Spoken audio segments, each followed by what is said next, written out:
to the Dialogue K. Now, tonight on the show, we'll be discussing on the state of the nation, from the doctor's strike to politics and everything in between.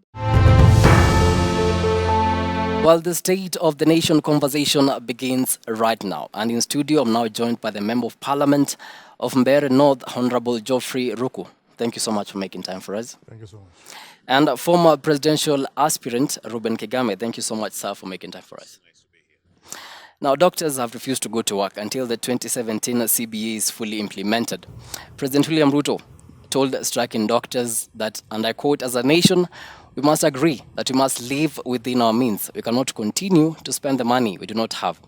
He says that the wage bill currently stands at 47% against the legal requirement of 35%. Again, SRC chairperson Lynn Mengich has defended the government's proposal to slash medical interns' pay from the 206,000 shillings set in the 2017 CBA to 70,000 shillings. And in Parliament, Healthia's impeachment motion is about to be tabled by the Member of Parliament of Embakasi East, that's Honorable Babo Wino. Mheshimiwa, let me begin with you. What's the solution towards this strike? Thank you so much for having me here.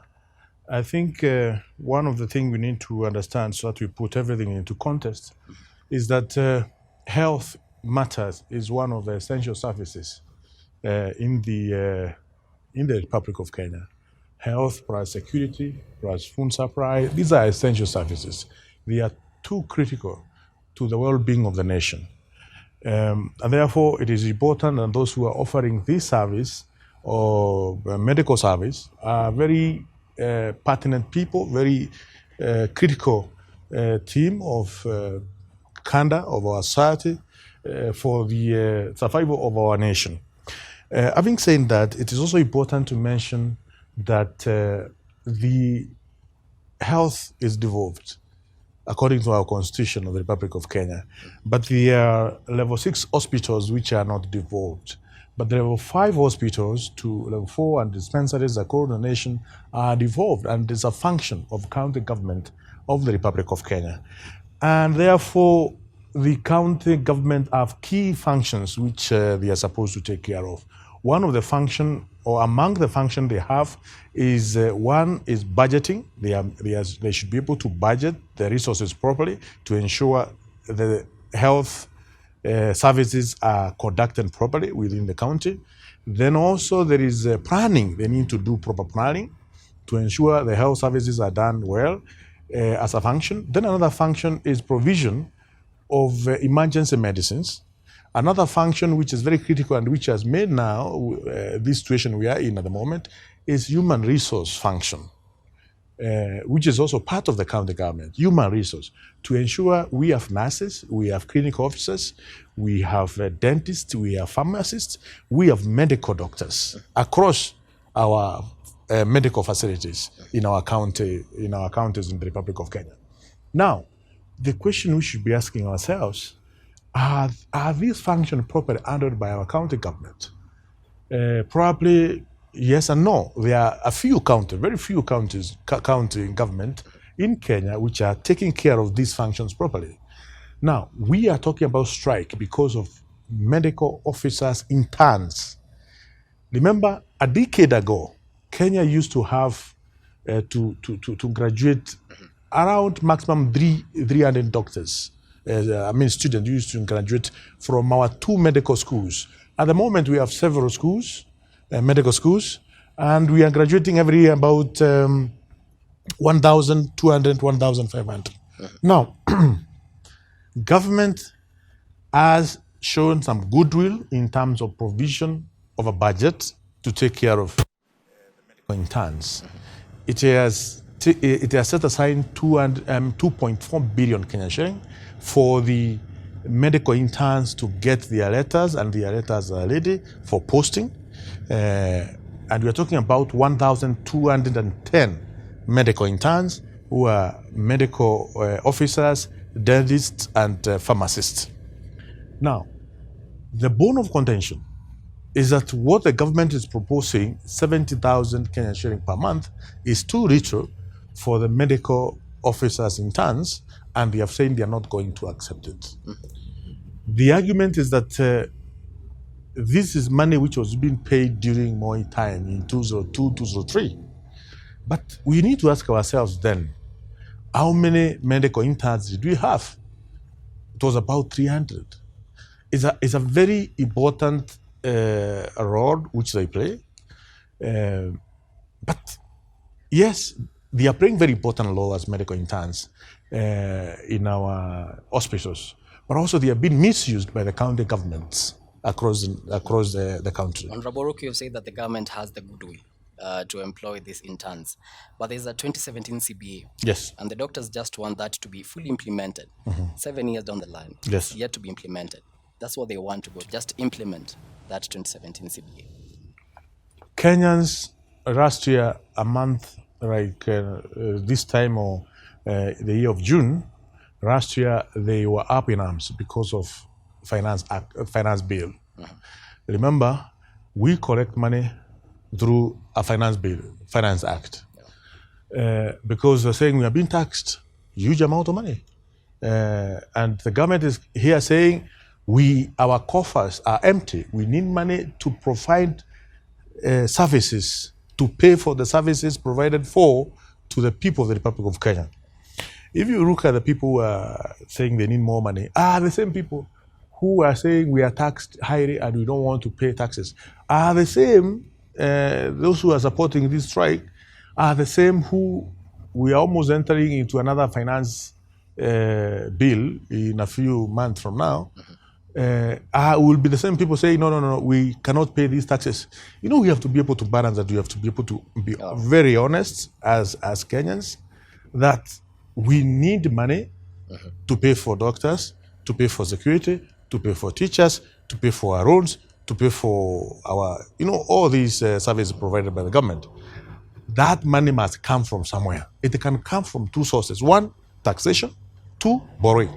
So the government is saying we don't have enough money to take care of all the costs. And that is a fact. We have to live within our means. That is what the president came out and said. Guys, we have to be able to live within our means.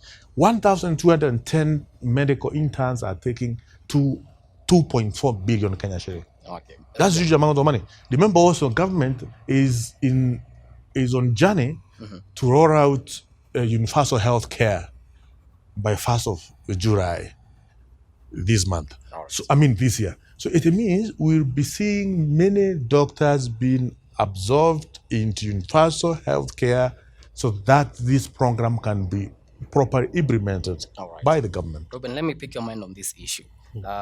Mheshimiwa says that there's a goodwill by the government to employ the interns, but he's saying that there's no money. We need to either tax Kenyans more or borrow for them to fulfill the 2017 CBA.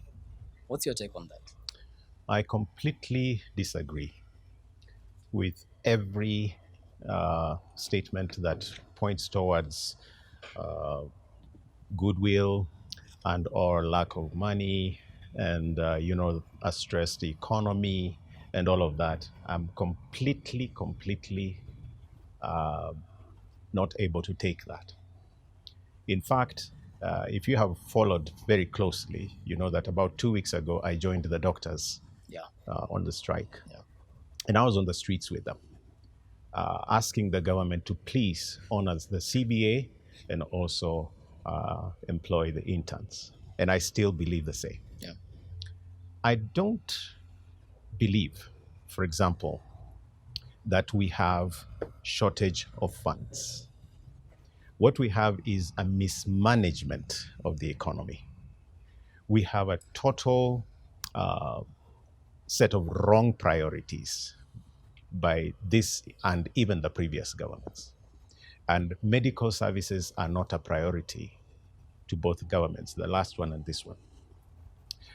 If you are in a house and you have an economic challenge because you can't put food on the table, but the father of the house or the mother of the house is busy whining and dining every evening and is out there, buying a new car and buying a new house and traveling around in luxury, you'd say that is an artificial problem because it's the priorities that would be wrong.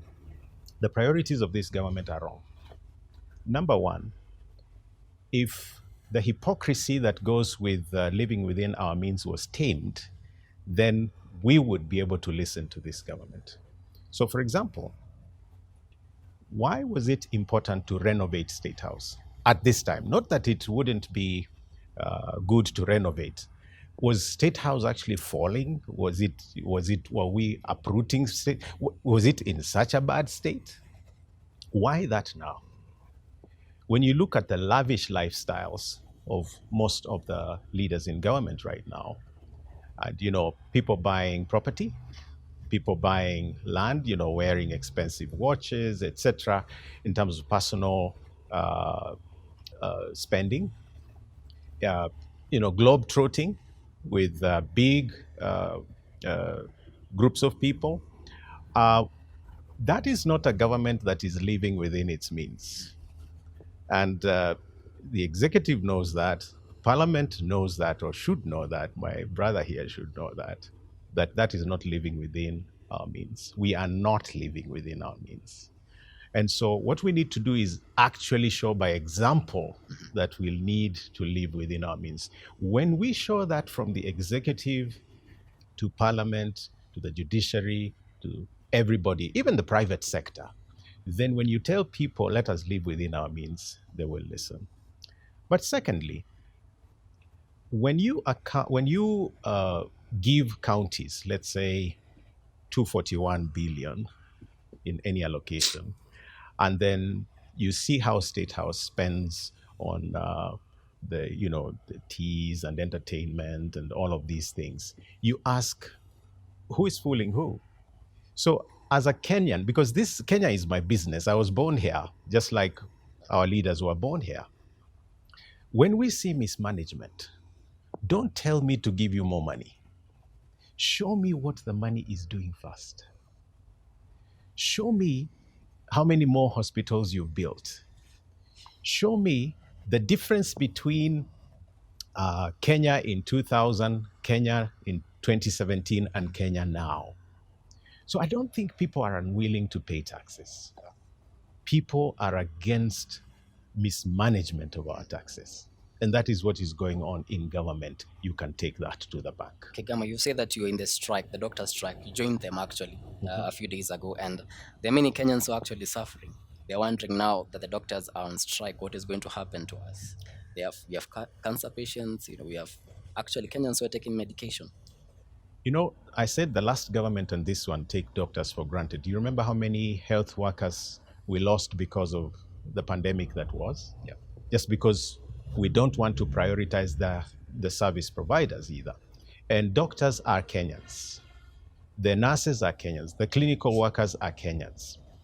They are taxed. They're demanded to give services. So take, for example, these interns. We have overstretched duties and responsibilities and so on. Actually, we don't have enough health workers in the country. If we cannot take care of the ones we already have, how can we then talk about developing the health sector? It's not the mistake of the doctors that we have produced more doctors. It is actually about planning. So we need to plan knowing that in 5 years' time, we'll have these many numbers. And the SRC has something to do with this as well. If you look at what we bring in as a country, just under 2 trillion recently, living within our means implies that you cut costs on the luxuries and unnecessary items. And health is a priority, so you prioritize health. Education is a priority, so you prioritize that. Kenyans were not against the finance bill or act. Kenyans were against overtaxation because we are actually overtaxed. And taxation needs to be commensurate to the earnings of the people. But most of all, and this is something I will insist on, show us by example that you're willing to live within the means. Then we will follow you. But if you tell us, let's live within our means, and you are not living within the means, you're a hypocrite. All right. It doesn't work. All right. Honorable Member of Parliament of Embakasi East, Babu Owino, actually gave a notice of motion for the impeachment of held CS Susan Nakumija. Mheshimiwa, do you support the impeachment motion, and do you think that is the solution to this strike that you're having? I think motion to impeach the CS Health is not well founded because she's not a contributor to the striking of the medical interns or medical officers. She has not committed any gross violation of the Constitution. Therefore, I don't think we can, as a parliament, impeach the CS Health. However, we have ministers who I think, in my own opinion, should be impeached. For instance, the CS Agriculture. There is criminal culpability which can be traced directly to CS Agriculture because of the supply distribution of the fertilizer. You know how the president came out very, very, very annoying the other day. So there is someone who should be impeached, but not CS Nakumija. Having said that, it's important also to put into perspective that if you compare the payment of medical interns in other countries, because this is a practice everywhere within the medical profession. If you compare other countries like Ghana, the medical interns in Ghana, they earn 45,000 per month. If you compare to Uganda, they earn 50,000 per month. If you compare to Tanzania, they earn 66,000 per month. Nigeria, they earn 70,000 per month. And South Africa, they earn 206,000 per month. Now, Kenyans, the intern are claiming they want to earn 206,000 per month. Remember, medical officers entry level in job, they are normally, once they finish the internship, they go to job group N, which is not the case with other professionals like engineers who have also studied 5 years university, or architects who have studied 6 years in the university, or economists, lawyers. Lawyers also, they have their pupillage, 2 years pupillage, and they don't earn 206,000 per month. True, medical professional is a noble profession. That's why they don't even, they are not classified in terms of first class or second class upper, or it is, you have passed and you take the oath of, what do you call it? Hippocratic oath. Therefore, it's a noble profession. But I call upon all the medical of interns who are striking at the moment, please go and get your letter of posting, because these letters are ready for posting. As the government tried to reorganize things, remember, things were extremely bad 1 year ago in terms of the economic performance of this country. The way it was performing, the direction in which we were taking was completely not good direction. However, the government, led by President William Ruto, has made very painful decisions, and we are seeing the results of that. Painful but right decision. Of the prices of unga has come down, the prices of fuel is coming down, the shilling was behaving in a very chaotic manner. At the moment, it is seriously gaining against dollar. We are seeing a rebound in Nairobi Stock Exchange, where even serious companies are investing there, meaning there's a lot of confidence on the Kenyan economy. We have seen the inflation rate going down. At the moment, we are at 5.7% in terms of inflation. So all the macroeconomic parameters of this country in terms of economy are pointing in the right direction. This is because of the very prudent decision which the president and his government have taken. And therefore, when the government is saying, guys, we are offering you 70,000 Kenyan shillings for now, there must be why that decision, it must be well informed. It will be a different case when government is saying, we are not going to hire any medical intern. that would be totally different But the affair. issue, Honorable Ruku, there's a 2017 CBA. Yes. And the government signed to it. Yes. What the doctors are asking, just implement that, and we are in good books. Yeah. And remember, these medical interns are going to go for a short period of time as medical intern. Once they finish the training, remember, they get employed with government, and they are going to earn 258,000 Kenyan shilling, 258,110 shilling every single month at the job group N. So we are fighting for a very short window, very short period. And immediately after that, you get employed in the public service, you earn 258,110 shilling every single month as you rise across the randa. And remember, there is always training within the medical profession.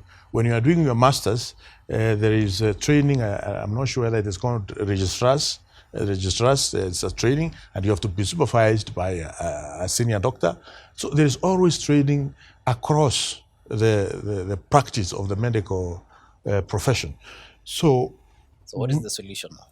The solution is government has offered 2.4 billion Kenya shilling. I set aside 2.4 billion Kenya shilling. Government has signed all the letters of 1,210 medical interns, and probably is going to break these medical interns. They are 849, and dental interns are 72, pharmacist interns are 289, a total of 1,210. And all the letters are ready. So I think from where I sit, and also as a member of parliament, I think it's high time for medical interns. Please go pick your letters of the posting. Don't be dragged through the mud by the union. Go do your training. You have been a student for 6 or so years. Go finish this training, get your job, which you'll get at job group N. You'll earn 258,110, and you'll grow through your medical profession. Meanwhile, we have a listening government. President William Ruto is always very pragmatic in terms of listening to different views. Once things improve, then you'll be able to get your money. All right, so Reuben, let me pick a mind on this. Do you agree with Mheshimiwa that the interns should just pick what the doctors are offering? Not at all. Not at all. And I'm actually a bit disappointed by the patronage behind this whole question. So the first thing is this: don't make promises that you know you're not going to. That is a simple rule of life. Don't lie to doctors that we're going to honor this CBA and then you don't. Now, the respectability or the gentlemanly condition of any government is keeping promises. Now, one could argue that this is not the government that signed the CBA in 2017. Now, that is a straw man if you consider that the current president was actually the deputy of that very same government. Then they will argue and say that they found no money. Okay, they may not have found money, but the economy is not static. Kenyans have been paying, in fact, very, very painfully. So there is money, and you can quantify what has come in. The problem, again, is misappropriation. I keep going back to, we're not spending within our means. We can say, let's spend within our means, but we're not. But secondly, when you look at the number of interns that we are dealing with, what is lacking is the goodwill to reallocate, the national budget to bias the solution of the problem. That the government is not willing to do. And I would challenge my brother to measure or to compare what is coming in, what is on offer for the medical, for the health sector, vis-a-vis other offers that actually tend towards luxury spending. But secondly, what is lacking, and you asked about whether the CS should be discontinued from her office or not. My thinking is that you don't solve a problem by firing. You solve a problem by mediation. And mediation is about listening to both sides.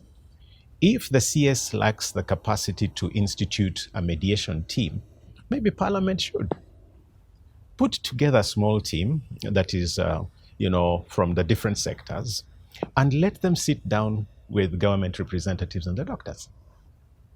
You see, it is very easy to say President Ruto is a good listener. He's not. We've been speaking about so many things, and this is not the only issue. He'll say, the courts say this, but this is what I'll do. Parliament, wacha nione yule ambaye hata kubaliana na hii kitu. Compare that with Kibaki. Compare that with a bit of Uhuru. I think you can't pretend about listening. I mean, I wrote about 16 pages, a response to the finance areas that needed to change. They're all trashed out. So what I'm trying to say is that this is not a listening government. You can take that to the bank. But lastly, what I would want to say is what is the way forward? If there was a mediation and there was a 206 versus 70,000, what we should be hearing is, okay, we cannot make 206. You want a bit more, maybe this is what we can offer for now. But the problem is we may end up exactly the same place we were with the CBA. So that you say we are going to do this, but you don't do. The Bible says, this is a Christian station, the Bible says it's better not to promise than to promise and not fulfill. I live by that. I believe that is how we should live. And God did not put that principle in the Bible for nothing. Mm-hmm. And I think everybody should follow that. Right. Don't lie. Don't tell people you're going to do when you know you're not going to do. All right. Okay, let's move on swiftly. And the debate. But I agree with him that the first person to go should be the agriculture CS. All right, let's see how that will pan out. And moving on, the debate on the presidential term limit is back. And the latest being Kenyan tycoon Narendra Raval, who says, and I quote, he loves this country so much that is President William Ruto, and I do not have words to thank him. May God give him 100 years of life. I wish we have this president for at least 25 years. We'll change this country. And Pokot South Member of Parliament, your colleague David Kosing, in his speech after the businessman endorsed the call for a 25-year Ruto administration, he said, and I quote, let us change the constitution. What's the problem? Honorable Ruku, what's your take on this? Before I even mention my take, I want to comment on the excesses that the State House renovation of State House. The State House belongs to the people of the Republic of Kenya. It's a symbol of the unity of the people of Kenya. It doesn't belong to William Samoei Ruto. It's a face of the people of the Republic. And therefore, when we are receiving guests, when we are having state visit from the King of England to different presidents, they should come and be welcome in a place where fits the face of the people of Kenya. We have to respect ourselves by making where other dignitaries from other countries come to visit, they find a place where it did suit the face of Kenya. Having said that, I'm hurting from that statement deeply because the faces of Kenya are the hunger levels of the people of Kenya, whether we are taking children to school or not, whether people are throwing themselves down from buildings because they're stressed up, they can't make ends meet. Those are the faces of Kenya. It's not a meeting room somewhere. It's not stones and marble. I actually feel very horrible thinking that State House can symbolize me. It doesn't. It is whether I can put food on the table. It is whether I can take my children to school. It is whether I can go to church. It is whether I am able to pay my health bills. It is whether I have a doctor in hospital that can treat me. That is the face of Kenya. I don't agree that State House is the symbol. I think we can debate that again and again. Oh, gladly. But we need to dignify ourselves as a country, as a people of Kenya, as a nation. But it's not in marble. We can only dignify ourselves if we have a dignifying place where we are welcoming our our guests and state guests. No. So it's always important to have that done. So about constitutional change to extend the right of president or presidency, I think Kenya is a democracy. It's a constitutional democracy. Our constitution is very clear on the number of years a president should be able to serve, and I don't think we are in a position to change that.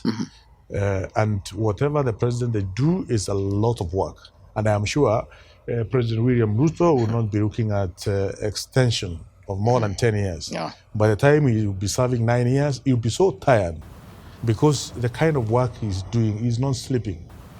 It's a job, 24 hours, full-time job. So I think it is enough to serve 10 years and let any other person come and continue with the same work. All right. So we are a constitutional democracy.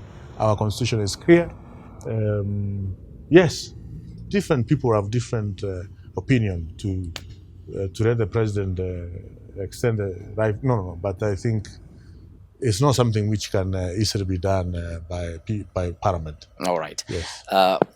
Kigame, let me pick a mind on this. When an MP says that let us change the constitution, what's the problem?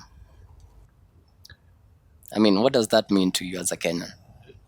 It means little because the constitution, again, is very clear in Article 1 that sovereign power belongs to the people of Kenya. So it's not one person to decide. And like I said, an opinion is just an opinion. We think different, but we need to ask, what does the constitution say?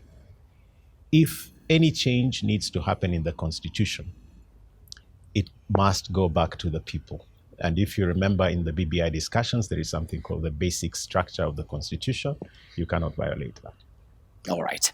And as you conclude, Mheshimiwa, I mean, what is the basic state of the nation?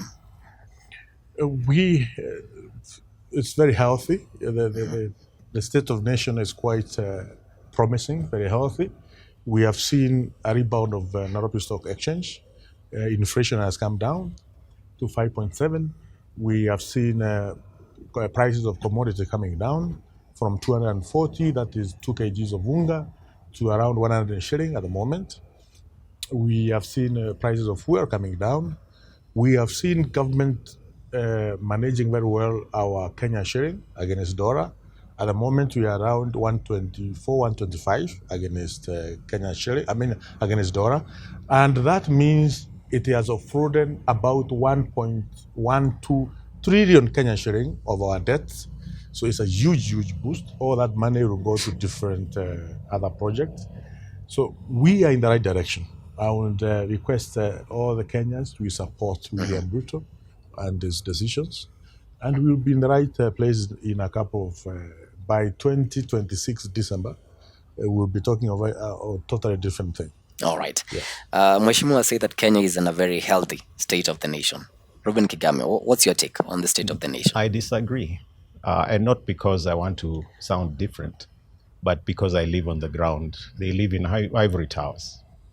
I live where the Mwananchi lives. And I see the pain. And I see the difficulty of even helping some of those who want food, and I can't help. I see so many students staying at home. That is not a sign of a healthy nation. And remember, we're spending about 628 billion on education alone. And education is not free. If you tabulated and gave 15,000 to every primary school student in terms of capitation and gave 30,000, well, it's not happening, but gave 30,000 to every high school student, and you did an average of, let's say, 210,000 per university student, given the statistics we have now, you could give free education to this country with less than 400 billion. And so the question is, why are we spending 628 and it's not free?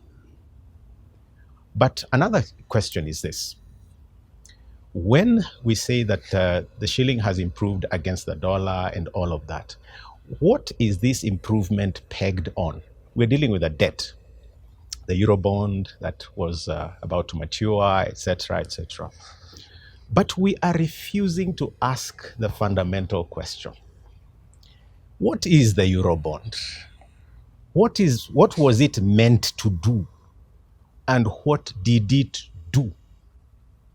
Who received it in the account? What was it spent on? Where is the fruit of what it was spent on?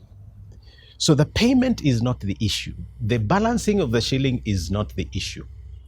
But we're dealing with odious debt because money was borrowed in the name of Kenyans to do certain things that we don't know.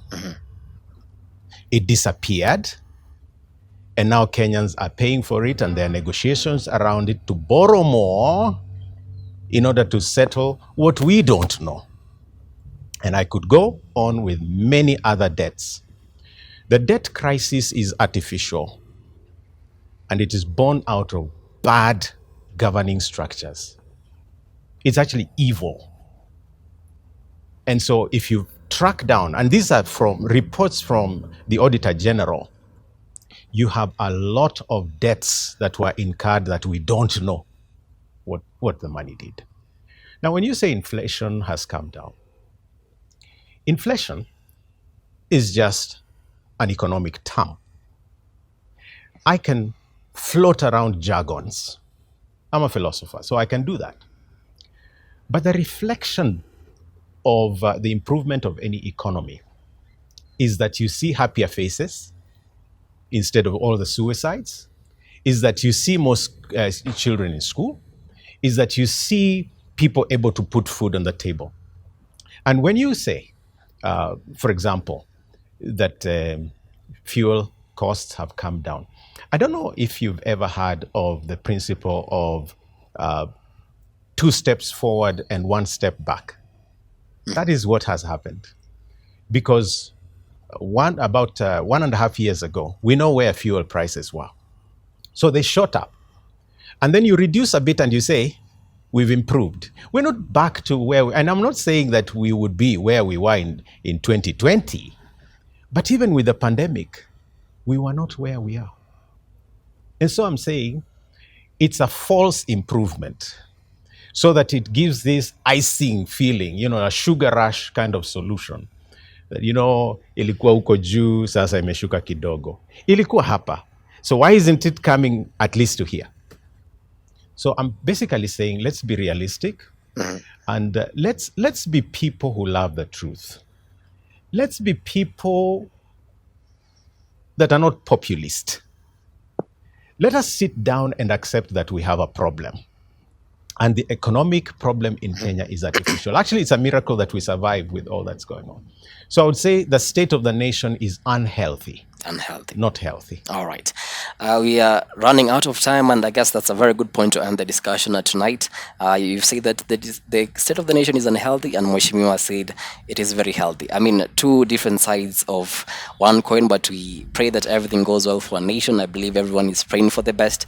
And with that, we come to the end of the Dialogue KE tonight. On behalf of the amazing team that made this possible, have yourselves a blessed night. In studio, I have been with the former presidential aspirant Reuben Kigame and the Member of Parliament of Mbeere North, Honorable Geoffrey Ruku. Enjoy the rest of your programming.